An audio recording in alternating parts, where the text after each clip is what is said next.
Good evening, ladies and gentlemen. I am the Skeptic. Welcome to the Scares. Tonight we're going to take a look at... Oh, hold on a second. Bibbidi, bobbidi, boo. Ah, much better. As you've witnessed with that poor attempt at humor, tonight's film delves into the realm of the mystical and magical. But without a pinch of whimsy, the adventure is bound to have some missteps into the macabre. This is As Above, So Below. The movie introduces us to Scarlet, a modern-day Tomb Raider with less emphasis on the fan service and more like Indiana Jones tracking down her father's lifelong work for the Philosopher's Stone. Excuse me, this is America, so this is the Sorcerer's Stone? It's not like we know what a philosopher is. She searches the hidden chamber in Iran before the structure is scheduled to be blown up. She finds the Rose Key, and no, not that kind of key. The kind that can help translate the findings of one Nicholas Flamel. No, I've already referenced that series. Moving on. She narrowly escapes before seeing the ghost of a hanging man.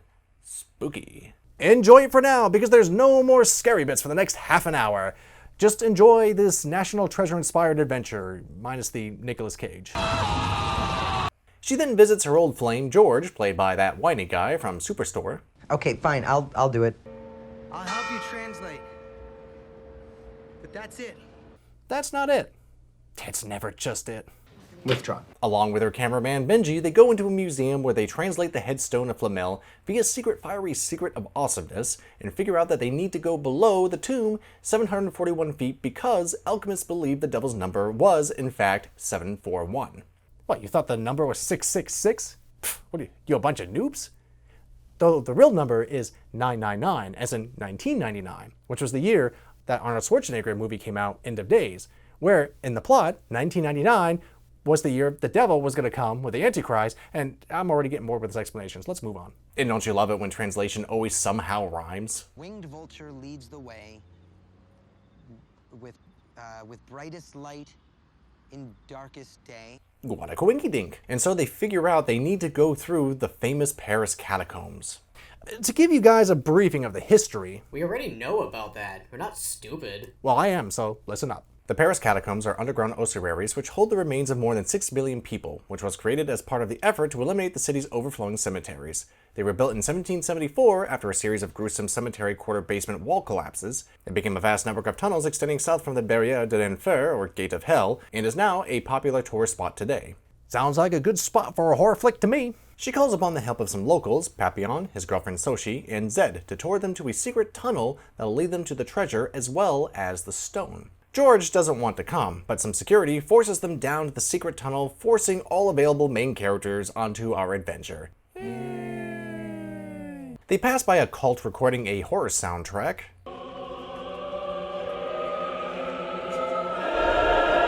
Yes, the French do. Maybe they would. And poor Benji gets stuck in a narrow passageway of human bones, which the scene utilizes the found footage angles to emphasize the claustrophobia and hyperventilation pretty well. We then see Papillon graffitis his personal sign on the walls. And why is this important? Because when Scarlet wants to go down another secret tunnel unfamiliar to Pap and the group and refuses to go down because his buddy disappeared 2 years ago into it, so they go down another tunnel only to bend physics and wind up back at the same tunnel. We see his graffiti is drawn inside of it, which makes no sense because he's never been inside of it, thus emphasizing the reality-bending journey ahead of them. Whew. It doesn't help either that there's a collapse, and so they're forced to proceed forward. And pretty much it just becomes a haunted house ride, so let's go down the list of attractions. George sees his childhood piano, recalling how the A4 key was broken. Creepy coinkydink. An old-fashioned phone keeps ringing until Scarlet answers, and a warped voice asks for her by name. They find Papillon's friend, named Le Taupe, or the Mole, who disappeared in these tunnels 2 years ago, acting like he's gonna go crazy on them. They find a boarded-up well and go down into it. This tunnel adds an underwater sound filter, before flashing strobe lights and showing us a creepy ghost boy, and Benji's rope breaks, giving him a gruesome rope burn. But when they find an Egyptian bird pointing the way to the treasure, along with a puzzle called an Egyptian padlock, which requires them to know the number of planets. Was this built before or after Copernicus? Before. Okay, so they still believed everything revolved around the Earth. Which means the Earth didn't count as a planet. Right. Good point. That's why history is important, kids, or you might get crushed by rocks. Lo and behold, they discover the tomb of a Templar knight that has not yet decomposed. Fascinating discovery, but certainly not creepy at all. Ugh. Scarlet finds a clue that the light needs to go out, and even I'm like, there's a dead man right there. Did I know what happens when the lights go out? They find a light source from under the water, and so they dive in, and on the other side, they find a fire and a gate leading to treasure. Good job, Goonies! You found it! But is it just me, or is the mold still dry after supposedly diving in water? I don't know what that means, but it just creeps me out. Here, Scarlet indeed finds the Philosopher's Stone and realizes too late that they should not open the gate to the treasure. Fortunately, the stone works. But to get out of here, Scarlet finds an alchemic symbol that reminds her of the phrase, as above, so below, which is the key to all magic. As above, so below. Consequences. So she realizes they need to enter through what's essentially a mirror reality. They enter a secret door that reads, "Abandon hope, all ye who enter." Guess Flamel was a Dante fan. This also suggests they might actually be close to the gates of hell. In the next room, we even see the same alchemic picture, but upside down. Symbolic. We even see a different dead body, or just a more decomposed one, I'm not really sure. And the mole is at his craziest looking. Now, the one thing I learned is when someone appears really aggressive or is on the edge, not to approach or make contact. So that's the last we see of the friend, leading me to conclude he's either possessed, crazy from isolation, or even some kind of apparition. But with Soshi's head cracked open, and this is damn good makeup, the stone doesn't work. Have you tried turning it on and then off again? Okay, so we get a second haunted house ride, but cranked up to level 2.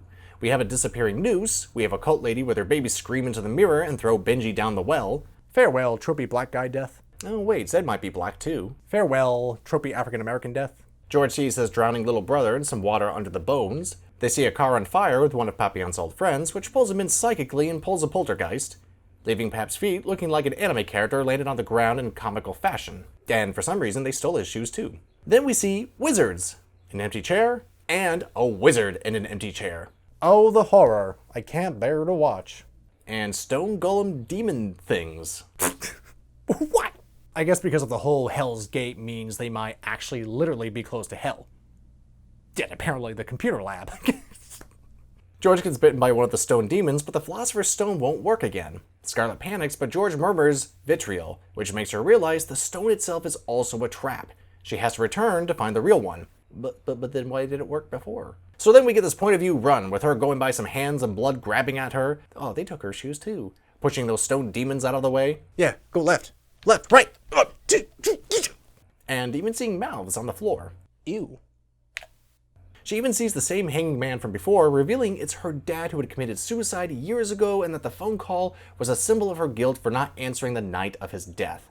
By confronting her fears, she's able to proceed. Which begs the question how Papillon was supposed to accomplish that when he had seconds before being imploded. But no time for logic. She does make it back, returning the fake stone, and returns to George, healing him with her hands because now she's the stone? So by facing their fears, which I guess is a thing now, they find one last well where they need to take a leap of faith, leading to this trippy anti-gravity manhole leading back outside. And Zed has the appropriate reaction. Laugh, my dude, and just walk away. So does she have the Philosopher's Stone inside of her now? Is she the stone? Can she heal? Is she kind of like Edward Elric from Fullmetal Alchemist? How is this going to change the rest of the...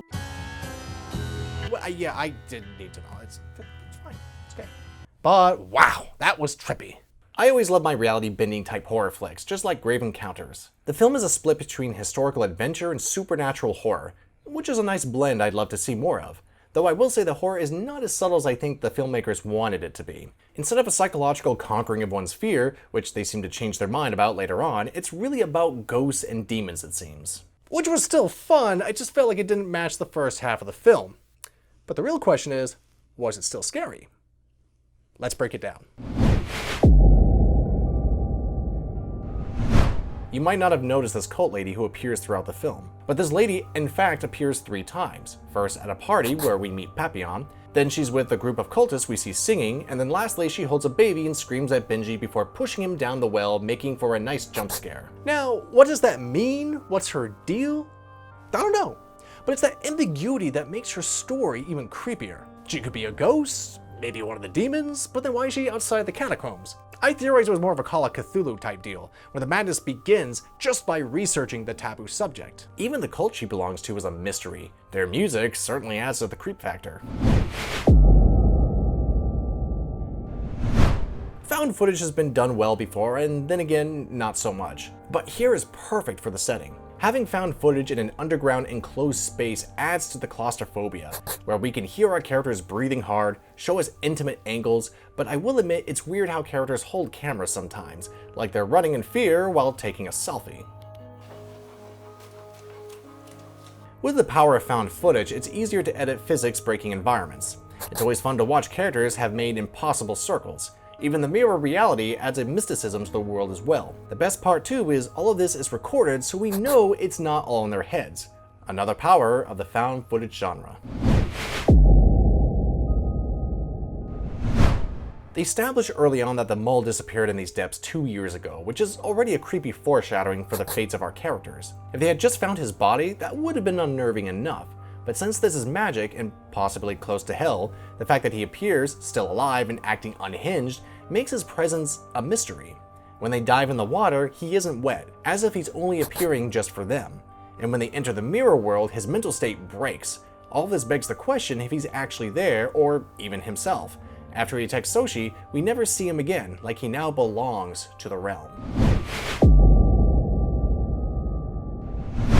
So there's actually a bunch of creepy little details sprinkled throughout the film. I never thought any of these were really that creepy on their own, but they do add up to a pretty spooky experience. So let's go down the list. George's piano. It stands out conspicuously, and as he tells his story about the broken key, only to discover it has the same broken key, spells out an assault of the mind from some unknown force. The hanging man, which is always unsettling to see a dead man, but knowing now that it's her father reminds us that she's being haunted this entire time. The phone, another haunting image. Initially a strange thing that doesn't belong and a warped voice makes it all the creepier, but it doesn't work as effectively as George's piano without the story of Scarlett's father, so it has more of an impact on a second viewing. Mouths on the floor. Are those souls? Demons? Either way, it's icky. Who wants their feet licked by unknown mouths? Ugh. Wizards. Yeah, it sounds funny when I say it, but this implies the occult, maybe devil worship, and I know how much people love their cult horror. Just their mere presence insinuates a depth of going-ons that you wouldn't want to find yourself a part of. Underwater filters and strobing lights. Don't know why this happens, but it makes me realize when you already feel trapped underground, claustrophobic, losing your sense of sound and sight can add to the disorientation and therefore your sense of direction. Blood river hands. Like the mouths on the floor, this is a classic image that needs no more information to just be grabby little hands pulling you into a void of blood, like dragging you to hell. It's an obvious cheap scare, but effective. Ghost appearances. Another classic. Who's that in the background? It works in shows like Haunting on Hill House, and it works here too. All you need is something unrecognizable in your surroundings. Stone demons. They're okay. I wouldn't want to encounter one, but they push over easy and the CGI isn't great. I'm not sure if there's a way to make them scary, to be honest. And the car fire too. It's an obvious CGI, an image that's too blunt and extreme that didn't really conjure any fear for me. So I can't say these two things actually worked, but it really emphasizes the point that subtlety is key. So if you're looking for a fun thrill ride and want that extra depth of historical adventure, check out this film. It really doesn't get talked about enough. So thank you all for watching. Good night and pleasant dreams. Until next time for the next review.